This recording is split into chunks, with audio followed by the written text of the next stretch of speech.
नमस्कार दोस्तों, आपका मेरे चैनल हारे का सहारा में स्वागत है। तकदीर, गरीब मछुआरा, नागकन्या और दुष्ट राजा की कहानी। बहुत समय पहले समुंदर किनारे एक छोटा सा गांव था। उस गांव में एक गरीब मछुआरा रहता था।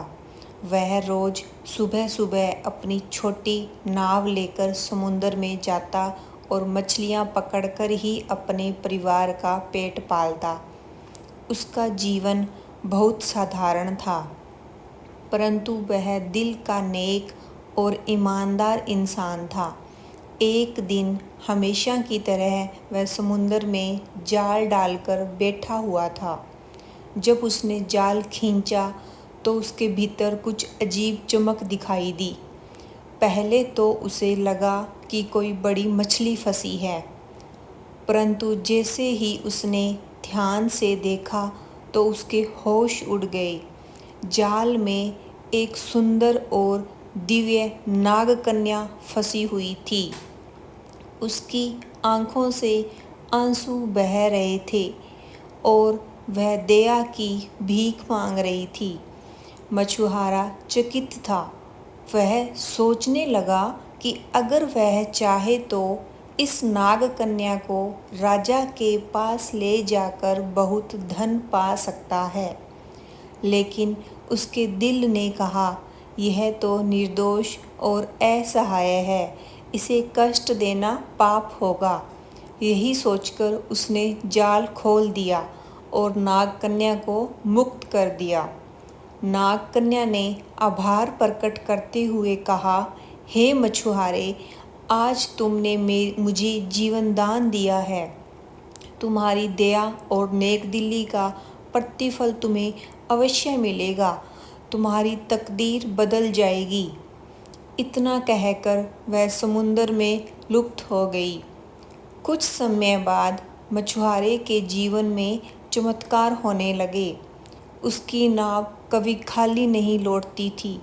जो मछलियां वह पकड़ता वे बाजार में बहुत अच्छे दामों पर बिकती।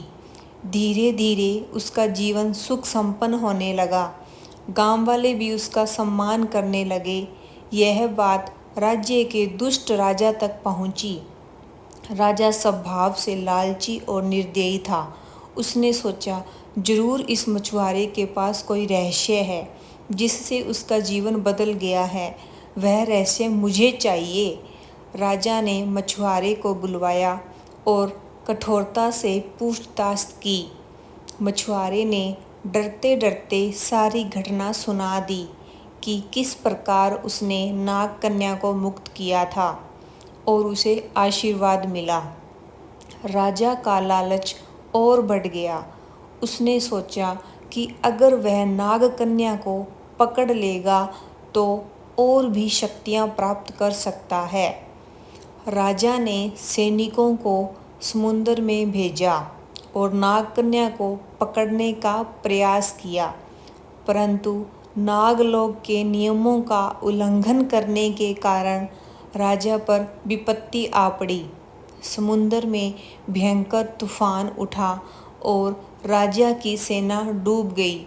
स्वयं राजा भी उसी लालच और क्रूरता का शिकार होकर अपने अंत को प्राप्त हुआ। वहीं दूसरी ओर मछुआरे का जीवन और भी सुखी होता गया। उसे कभी धन, सम्मान और संतोष की कमी नहीं हुई।